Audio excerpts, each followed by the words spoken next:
बेटियों की इज्जत इतनी नाजुक होती है, तलाक तो अलग साहिब, छोड़ना तो अलग की बात है। अगर लड़की को देखने वाले आकर के एक बार जाकर के ये कहते लड़की पसंद नहीं आई है, तब लोग उस लड़की में कीड़े पैदा करना शुरू कर देते हैं। कोई कहता है कि चलन अच्छा नहीं होगा, कोई कहता है कि बच्ची का घरवार अच्छा नहीं होगा, कोई कहता है कैरेक्टर अच्छा नहीं होगा, कोई कहता नहीं नहीं नाक नक्शे की कमी रह गई होगी, कोई कहता देने के लायक नहीं है। इतनी बातें लड़की में पैदा की जाती है। और तुम्हें खुदा का वास्ता है, मिलाद वाले मुस्तफा का वास्ता हाथ जोड़ के कहता हूं, जब बेटियों की रिश्ते की बारी आया करे तो शद्दाद हमान न बना करो, नमरूद और फिरौन न बना करो, दुनिया में हाकिम न बना करो। अगर बेटी की चाहिए आपको तो किसी पे जबरन बेटी ना लो, दौलत के साथ बेटी ना लो, बल्कि झोली फैलाओ, भिखारी बन जाओ और के खुदा के वास्ते बेटी दे करके हमारी नस्लों को इज्जतें दे दे। खुदा की कसम, जब बेटियां ऐसे आती हैं तो फिर नस्लों में खालिद बिन वलीद जैसे लाल पैदा होते हैं। लेकिन ऐसे मांगे कौन? बारात भी तो लेके जाएगा। कितनी कितनी बारात चल रही है भाई? हाँ, जब निकाह इमाम पढ़ा देना तो कहते इमाम साहब कितने पैसे हो गए? इमाम साहब ने कह दिया 5,000। गरीब इलाका होगा यार, छोटा। अगर इमाम ने कह दिया ना 7,786, तो कह रहा कौन सी शरीयत में? फिर कह रहा कौन सी शरीयत में? अब तुझे शरीयत याद आई, तेरा बाप जो हराम के खाने खिलाने के ये 300-400 लोग लेके आया, ये तेरे बाप की लाल किताब में लिखे? बेटियां मुर्तद हो रही हैं, जहर खा रही हैं तुम्हारे इन पापों की बुनियाद पर। बारात का इस्लाम में कोई तसव्वुर ही नहीं है, बिल्कुल तसव्वुर नहीं है। हक ही नहीं है कि बेटी वाला खाना खिलाए बारात को। लेकिन पहले सैंपल भेज रहा मुंहों के, कह रहा बोटी बिना हड्डी की होनी चाहिए, रसगुल्ले ज्यादा बड़े ना हो। क्यों? बगले लेके आएगा। इसने कौम का बेड़ा गर्क करके रख दिया है। एक बाप की बेटी जवान हो जाती है, बाप बेटी को देख के सूखना शुरू कर देता है। इसलिए नहीं कि बेटी जवान हो गई है, इसलिए सूखना शुरू हो जाता है कि बेटी जवान हो गई है। अगर कोई दरवाजे पे शरीफ आ भी गया तो बारात में हराम की खाने वाले लोग आएंगे। पहली बात तो जो भी बेटी लेने के लिए आएगा 4-5-10 लाख से शुरू होता है, उस कुत्ते का पेट भी भरना है। फिर जो बारात हराम का खाने के लिए आएगी उनके लिए भी इंतजाम करना है। हद तो तब हो जाती है जब 400 बाराती खाने के लिए बैठे हो और लड़के का बाप बगल में परस दबा करके बारात के टेबलों पे चक्कर लगा के पूछता है नमक ठीक है कि नहीं, मिर्च ठीक है कि नहीं, कोई कमी तो नहीं रह गई है। पूछना तो ये लड़की वालों को चाहिए था, ये क्यों पूछ रहा कि तयूस की औलाद, इसको हक किसने दिया है कि ये खाने की कमी पता करे? और कितने बेगैरत होते हैं, उसके बावजूद भी उठ के कहते हैं नहीं जी बात तो ठीक है, खाना भी सही है, लेकिन नमक ज्यादा कर दिया गया है, मिर्च तेज कर दी गई है और बेगैरत नाक तक खा चुका है। तो खाने में ऐब निकाल क्यों रखा है? पहली बात तो ये है लड़के वालों को हक नहीं है कि वो बारात के खाने के बारे में पूछे और फिर ये कहे खाना कैसा है। सुन बेगैरत सुन, जब तुझे लगे कि तेरी बारात हराम के लुकमे तोड़ लगी है तो कोने में झांक के देखना, उसी पिंडाल के किसी कोने में लड़की का बाप सहमा हुआ होगा, गर्दन झुकी होगी, बगल में हाथ होंगे, आंखों में नमी होगी, कभी बारात देखता होगा, कभी आसमान को देखता होगा, कहेगा मालिक आज लाज बचा लेना। अगर एक बाराती फाके से चला गया मेरी बेटी को पूरी जिंदगी ताना दिया जाएगा।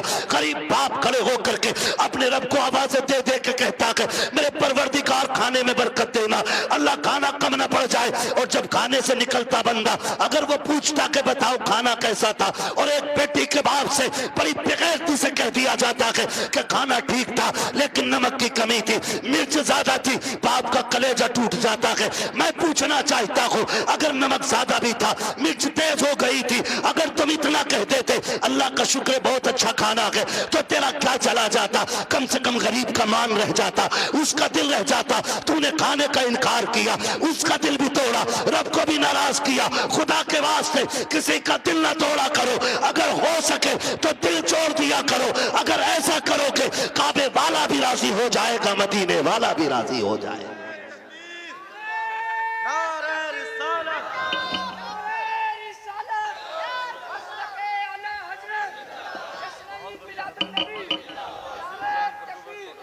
बोझ। तवज्जो है सारे लोगों की? जरा कह दे या रसूल अल्लाह। खाली जलसे करने से कुछ नहीं होने वाला। तुम्हारी बेटियां मुर्तद हो जाएं, भाग जाएं गैर के साथ, और तू तस्वीर लेके बैठा रहे। इस्लाम इसकी इजाजत नहीं देता है। इस्लाम इसकी इजाजत नहीं देता है। हर वो रास्ता बंद करो जो हमारी बेटियों को मुर्तद होने पे मजबूर कर रहा है। फला की गई है, हमारी थोड़ी गई ना। एक की गई तो सबकी चली गई। हो कहां पे? तुम्हें पता है? सोशल मीडिया चेक करो, लड़कियों से कलमा पढ़वाते वो। मुसलमान की प्रूफ क्या है? सूरह इखलास पढ़ रही है बच्ची, तो बताना मकसद ये नहीं होता है कि अब्दुल रशीद की बेटी है देखो कलमा पढ़ रही है। वो ये बताना चाहते हैं मोहम्मद अरबी की बेटी दीन का कलमा पढ़ने वाली हमारे धर्म में आई है। हिसाब देना पड़ेगा कयामत में इसका, कि तेरे दरवाजे पे दौलत रख के घुन गई और गरीब की बेटी मजहब छोड़ के चली गई। तूने दीन के लिए क्या किया था? ऐसे लोगों की दौलत को अल्लाह सांप बना के गले में डालेगा, और तब कोई पीर बचाने नहीं आएगा। लिखो मेरी बात, तेरे किए का तुझी को भरना है। रस्में बना लिए, अब्बा दफन हो रहा, बेटा कब्र पे खड़े हो कह रहा मेरे अब्बा की गलती हो तो माफ कर देना। क्यों? तू कौन होता माफी मांगने वाला? गलती बाप ने की थी, माफी बाप को मांगनी चाहिए। अल्लाह कहता मुंह बंद कर, किताब बंद हो गई उसकी गलतियों का हिसाब उसे देना, अब तुझे नहीं। आने दे, इस दिन का मेरा ऐलान था, कब्र में लिटा के इतना तोड़ूंगा कोई बचाने वाला नहीं मिलेगा। आज आ गया है वो दिन। मेरे बाप की गलती माफ कर देना। थप्पड़ तेरे बाप ने मारा था गरीब के, तूने नहीं मारा था। कमजोर को जलील तेरे बाप ने किया था, तूने नहीं किया था।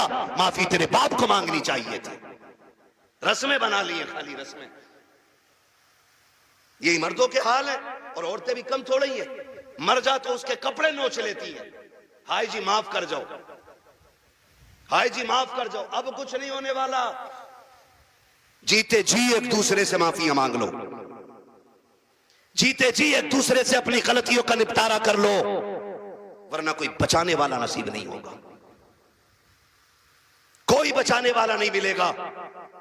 इसलिए कि हुकूकुल इबाद का मामला बड़ा सख्त है, बड़ा सख्त है। अपनी सी कोशिश तो करो यार।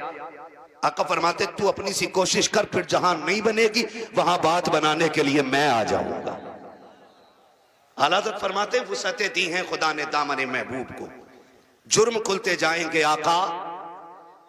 आका मैं फ्री में जन्नत नहीं बांट सकता, माफ कीजिएगा। अगर फ्री की जन्नत के लिए बैठे हो तो मेरी जन्नत नहीं, जन्नत हसनैन के नाना की है। जन्नत उसे मिलेगी जिसे हुजूर चाहेंगे, लेकिन हम अपने आप को बदलें। कितने लोग जन्नत में जाना चाहते हैं? नौजवान बताएं। नौजवानों को मैंने हाथ उठवाए। जिनके निकाह हो गए वो हाथ नीचे कर ले, जिनके नहीं हुए वो हाथ ऊपर रखे। जिनके नहीं हुए ठीक है ना, अब हाथ नीचे कर लो। आप इतने लोग यहां बैठे, बताओ जन्नत में जाना चाहते हैं कि नहीं हम लोग? एक आसान तरीका बताऊं। आसान तरीका यह है, बिना डिमांड किए किसी गरीब की बेटी को अपने घर की इज्जत बना लो।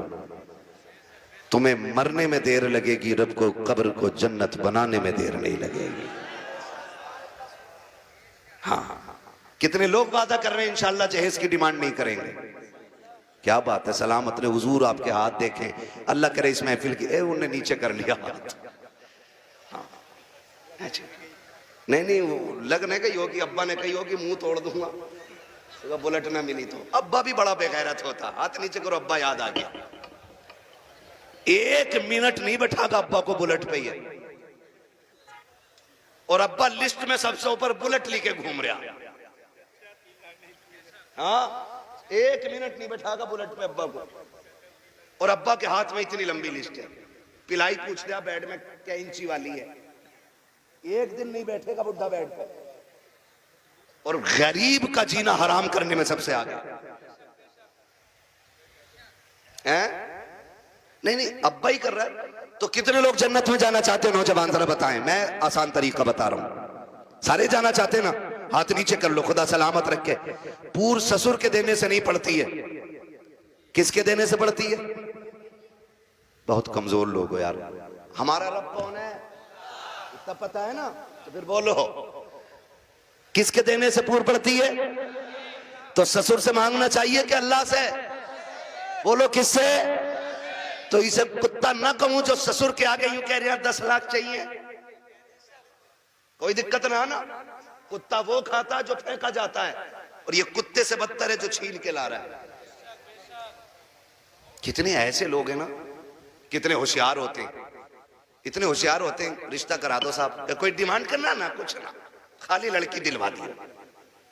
खाली लड़की मिल गई, फिर बिचौली आके कहता सुनो कि हाँ, कि लोग बड़े अच्छे शरीफ हैं, कुछ भी ना मांग रहे, लड़की कह रहे लेकिन यार तुम कुछ गैरत करियो। बिचौलिया भी बड़ा बड़ा बना हुआ पड़ा। अगर इसकी कुटाई का नंबर आ गया ना तो कोई बचाने वाला नहीं मिलेगा इसे। कोई बिचौलिया, सबको नहीं कह रहा हूं, जो अच्छे वो तो अच्छे ही है। एक दूसरे का मुंह ना देखा करो, मुझे दोनों ही चोर लगते हैं। फिर तो कह रहा तुम्हें पता है लोग तो बहुत अच्छे हैं, लेकिन थोड़ा सा ख्याल करियो। क्या ना, गाड़ी कौन सी निकाल ले? तो गरीब बंदा कह रहा है कि हाँ एस्प्लेंडर निकालने के ना। वो लड़का कह रहा था यार वो बुलेट हो जाती ना तो अच्छी थी। ऐसे भीख मांग रहा, कैसे फेर डाल के भीख मांग रहा। जो दरवाजे पे आके कहता भीख मांगता, वो भी कहता खुदा तेरी नस्लों को आबाद रखे, तेरी औलाद सलामत रहे, तेरी नस्लें बरकत होती रहे। हैं भीख मांगने वाला भी ये कह रहा, और ये डायरेक्ट कह रहा ना बुलेट हो जाती तो अच्छी थी। लड़के का मन जो है ना थोड़ा बुलेट को हो रहा, और तुम पे ना हो पैसे तो हमसे ले लो। तो लड़की वाला गैरत करके कहता ना यार हम ही डाल देंगे। इसका काम सीधा, बुलेट करवा दी एक बार में। जब शादी के 4 दिन रह गए तो कह रहा खाने में क्या दे रहे हो? सुना खाली कोरमा कर रहे हो, क्यों कबाब खागा? बेगैरत कहीं का। कह रहा कोरमा कर रहे हो खाली, क्यों? उसकी कलेजी भुनवा ले लड़की के बाप की। बेटे पैर थोड़ा जलसा है। कह रहा खाली कोरमा कर रहे हो? कि हाँ। कहना वो ये कह रहे थे ना बिरयानी भी हो जाती और थोड़ा हलीम और बढ़ा दियो। अब तो ये चल ही रहा, फेफड़े निकाल दिए बेटी वालों के, ऐसी कंडीशन कर देते। अभी कुछ दिन पहले की बात थी, एक न्यूज शाये की गई, एक बाप ने बेटी की शादी से 4 दिन पहले फांसी लगा ली।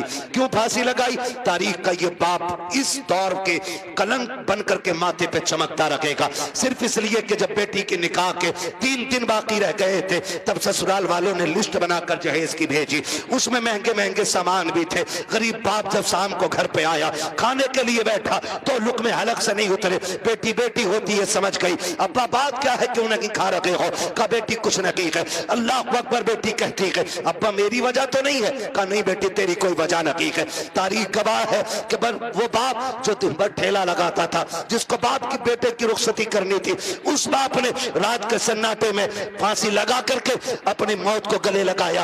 अगले दिन लाश जब उतारी गई, जेब के अंदर से कागज मिला, उसमें लिखा हुआ था मेरे रिश्तेदारों मैं इस लायक नहीं हूं कि तुम्हारी खुशी पूरी कर सकूं, और बेटी को नाकामी का चेहरा नहीं दिखा सकता था, इसलिए मैं दुनिया छोड़ के जा रहा हूं। अगर मेरी लाश तुम्हारे काम आ जाए तो इससे फायदा उठा लेना। तुम्हें खुदा का वास्ता इन हालात में बेटी वालों को मत लाओ। कैसे मौतें हो, अगर ऐसे मौतें होंगी तो ना कोई यहां बचाने वाला मिलेगा ना वहां बचाने वाला मिलेगा। आसान करो शादियों को, करेंगे इंशाअल्लाह, आसान करेंगे। कितने लोग जहेज नहीं मांगेंगे? वो हाथ उठा के बता दे। वो बुढ़े भी हाथ उठाते जिन्हें बेटों के लिए नहीं लेना। हाथ देखो कौन नहीं उठा रहा है। नहीं सारे उठाएं एक साथ। जवान भी जिन्हें, सुनो पहले समझ लो सही से। हाँ वो जवान हाथ उठा के वादा करें जिनकी शादी नहीं हुई है कि हम जहेज मांगेंगे नहीं। और वो बूढ़े जिनकी औलाद है वो ये वादा करें हम अपनी औलाद के लिए सवाल नहीं करेंगे किसी से। कर सकते हैं वादा? कितने लोग कर रहे हैं? जरा हाथ उठा दे। अल्लाह का शुक्र है, बस हाथ नीचे रख लो। इतनी हुजूर के गुलाम काफी थे, बाकी को तो देख लेना मैदान महशर में, सब पता चल जाएगा। बस इतने लोगों ने हाथ उठाया। अल्लाह करे इतने लोग ये डिमांड बंद कर देंगे ना, तो अगर ये 200 लोगों के हाथ उठे ना तो इंशाल्लाह 200 बेटियों का जीना आसान हो जाएगा। और मेरा नबी आया ही बेटियों की जिंदगी आसान करने के लिए है। इसलिए 12वीं की इस महफिल में मैं बेटियों की इज्जत के हवाले से कहना चाहता हूं, खुदारा इतना आसान कर दो निकाह कि बेटियां सुबह फजर में उठ के कहा करें शुक्र मालिक तूने हुजूर की उम्मत में पैदा कर दिया है। हाँ जी, अल्लाह सलामत रखे। क्योंकि हुजूर आए, बेटियों को जीने का सलीका मिला है। और बेटियों से भी एक बात कह जाऊं आखिर में, कह दूं बेटियों से भी एक बात, आखिरी बात है, बेटियों से भी कह दे रहा हूं।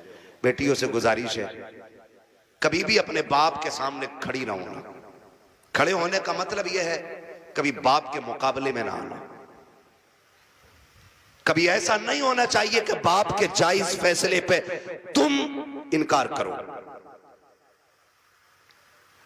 कभी ये मत कहना, आज जो रस्में चल गई है ना, जो कुछ नकाब पहन के सोशल मीडिया पे बच्चियां आई, या आप देखें प्रेस कॉन्फ्रेंस में आके कहती हैं कि हमारी आजादी, हमारा हक है, हम नकाब क्यों पहनेंगे, हमें जरूरत नहीं है।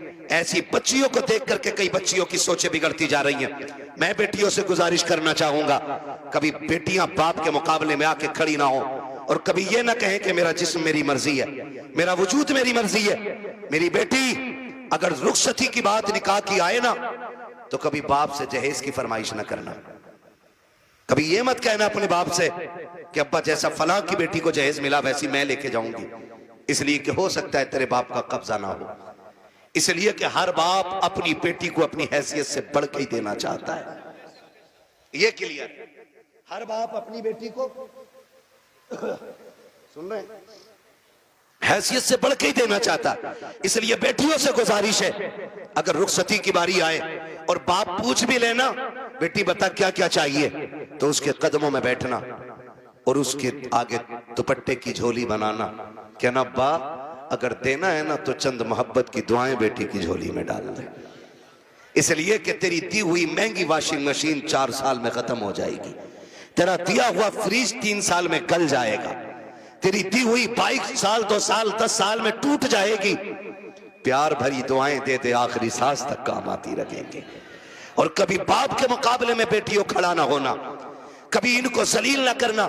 मुझे तो हैरत होती है वो बेटियां जो बाप की मर्जी के बगैर किसी के साथ भाग जाती हैं, उनकी हिम्मत कैसे हो जाती है कि वह बाप के चेहरे पे कलंक लगा जाती हैं। उन्हें भरोसा कैसे हो सकता है 2 घंटे नाली पे बैठ के बात करने वाले नौजवान पर कि जो अपने बाप की इज्जत की फिक्र नहीं कर सकता, वो तेरी इज्जत की रखवाली क्या करेगा। और मैं नौजवानों से कहूंगा, ऐसी बेटियों से कभी निकाह न करना जो शादी से पहले तुमसे फोन पे बात करती हो, इसलिए कि जो अपने बाप की इज्जत की रखवाली नहीं कर सकती, वो अपने शोहर की इज्जत की रखवाली कभी नहीं कर सकती है।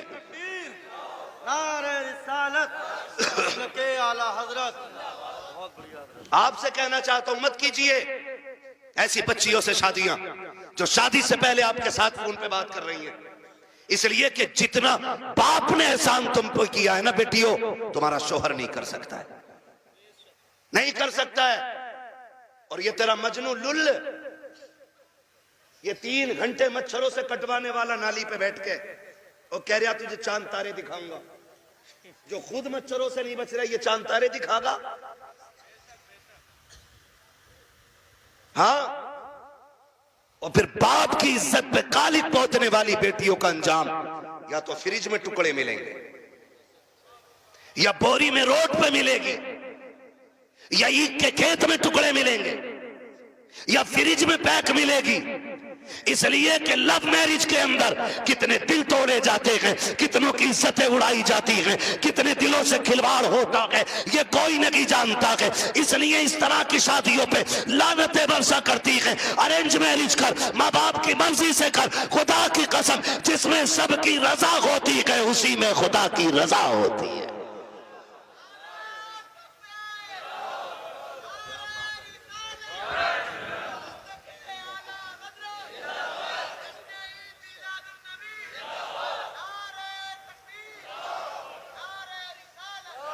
आखिरी गुजारिश बेटियों से है, बाप के चेहरे पे कालिक ना पोतना। और मैं तुम्हें कितने बेटियां आज भी दिखा दूं कि जिनको चांद के पार ले जाने वाली बातें लोग करते थे और 6 महीने बाद तलाक दे के धक्के दिए, सारी सोसाइटी ने मुंह मोड़ लिया। यही बाप जिसका मुंह काला करके बेटी गई है, इसी ने उन बेटियों के लिए दरवाजा खोला है। वही बाप फिर इस बेटी को रखता है जिसकी इज्जत के साथ खेला बेटियों ने। मैं तो खुल के कहता हूं बेटियों से, खुदा की कसम खा के कहता हूं, पूरी दुनिया के आशिक एक पल्ले में रखो और सिर्फ बाप का रिश्ता बेटी से दूसरे पल्ले में रखो। पूरी दुनिया के आशिकों का इश्क कम पड़ जाता है और बाप की एक दिन की मोहब्बत भरी निगाह जो बेटी के चेहरे पे पड़ती है वो पूरी दुनिया के इश्क पे भारी पड़ जाती है। सच कह रहा हूं, ये याद रखिएगा, जो इज्जत बेटी को एक बाप दे सकता है वो कोई रिश्तेदार नहीं दे सकता है, और ये मेरे नबी ने करके दिखाया है। आज कहना आसान है मेरी बेटी मेरे जिगर का टुकड़ा है, हुजूर ने तब कहा था मेरी बेटी मेरे जिगर का टुकड़ा है जब बेटी को कत्ल करने पे फख्र होता था। हाँ, क्या दो की बेटी हो, क्या कर सकती हो बाप के लिए, इसका एहसान जानती हो तो तुम्हें बताऊं, अगर ना पता हो ये बात जहन नशीन कर लेना। एक एक बेटी मेरी बात कान खोल के सुन लेना। इस बेटी को 12वीं वाले सरकार ने इज्जतें दी हैं। सुन मेरी बेटी, जब तू माँ के शिकम में आई थी पूरा खानदान कह रहा था बेटा होगा तो अब्दुल्ला नाम रखेंगे, कोई कहता था अपने नाम पे नाम रखूंगा, कोई कहेगा भतीजे का नाम ये रखूंगा, दादा कहते था पोते का नाम ये रखूंगा, दादी कहती थी लाडला आएगा, नाम उसका शेर रखा जाएगा, अब्दुल्ला रखा जाएगा। सबने बेटों के नाम सोचे थे, बेटी का तो तसव्वुर भी किसी का नहीं था। जब वक्त ऊपर हुआ विलादत के वक्त से तेरी माँ को हॉस्पिटल ले जाया गया, चचा ने कहा कि ऑर्डर दे दो जल्दी से मीठा बन जाए, भतीजा आने वाला है। पूरे खानदान में खुशियां थी, लेकिन अचानक हॉस्पिटल से फोन आया कि बेटी आई है। चचा का चेहरा उतर गया, दादी का चेहरा उतर गया, दादा बिस्तर पे गिर गया।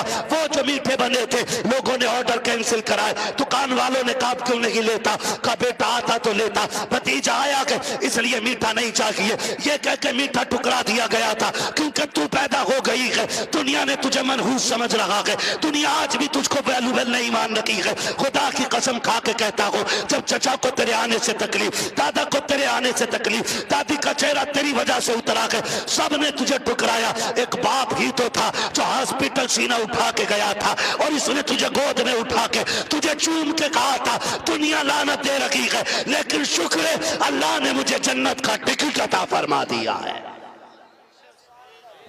सबसे पहले जिसने तुझे अपनाया वो तेरा बाप था। हालांकि चचा ने भी मीठे से इनकार किया, ये कहता मेरे लिए जन्नत का टिकट आ गया, मेरे जिगर का टुकड़ा आ गया है। ये बाप फिर तुझे कंधे पे लेके बाजार गया। लोग कहते थे दुनिया बेटे को उठा के घूमती है, कितना मनहूस है, 4 बेटियां ही बेटियां, एक चिराग जलाने वाला नहीं। मैं कहता हूं मुंह बंद कर, अल्लाह बुझाने पे आए ना तो 18 बेटों वालों के चिराग बुझा देता है, और जब जलाने पे आता है तो खुदा बेनामो निशान लोगों के नाम के चिराग दिला देता है। कह रहा एक भी नहीं चिराग जलाने वाला, खाली बेटियां ही बेटियां हैं। तो पता बाप क्या कहता था? बाप फखर से कहता था बस कर, तुझे नहीं पता मुझे बेटी में बेटा नजर आ रहा है, मुझे बेटी काफी है। ये कह के बाप तुझे 18 साल पालता रहा, और आज किसी की मोहब्बत ने तुझे ऐसा बहकाया कि उसी बाप के माथे पे कालिक पोत गई बेटी। खुदा के वास्ते बेटियों से गुजारिश करूंगा, कितनी भी बड़ी तुम्हें कोई स्कीम, कोई ऑफर तुम्हें कोई करे, कभी किसी की नहीं सुननी है। अपने बूढ़े बाप के सफेदी के लगे हुए बालों को देखना है, अपने बाप के लगे हुए टोपी के पैबंद को देखना है, इसलिए कि करोड़पति बाप का बेटा तुम्हें चंद दिन ऐश करा सकता है, फिर तुम्हें एक जूती से ज्यादा औकात नहीं देगा। वो भी अपने बाप के घर में रहे, भले चटनी से खाएगी, रोजाना शहजादी बन के रोटी खाया करेगी। इसलिए बेटियों से गुजारिश है बाप के चेहरे पे कालिक न पोतना। बेटों से गुजारिश है आप भी ना निकलें इस आशिकी से और कुछ कामयाबी की तरफ चलें, पढ़ें, कुछ IAS बने, IPS बने। अब याद रखिएगा फतह उनकी होगी जो इल्म वाले होंगे, कामयाब वो होंगे जिनके पास तालीम होगी।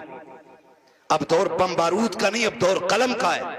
इसलिए पढ़िए और इतने आगे बढ़ जाइए कि दुनिया देख के कहे हुजूर की उम्मत जैसी कोई उम्मत नहीं है, इसलिए कि ये अपने हक के लिए लठ चलाना नहीं, अपने हक के लिए कलम चलाना जानती है। पढ़ेंगे इंशाअल्लाह, अपने बच्चों को पढ़ाएंगे। और ये भी गुजारिश आखिर में करता जाऊं, बेटियों को इतना पढ़ाओ बस जितना जरूरी है,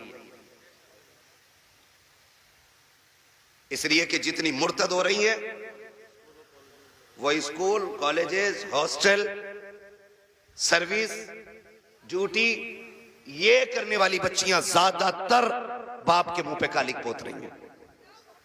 मुझे एक बात बताओ, अगर तुम्हारी बेटी आईएएस बन भी गई या उस डिग्री को हासिल कर लिया और उसने बाप का मुंह काला कर दिया, तो लानत हो ऐसी डिग्री पे।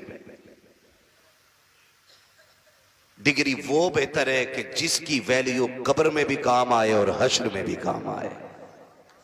इसलिए बेटियों को दीन दीजिए, और वो भी इतना दीन जितना जरूरी है।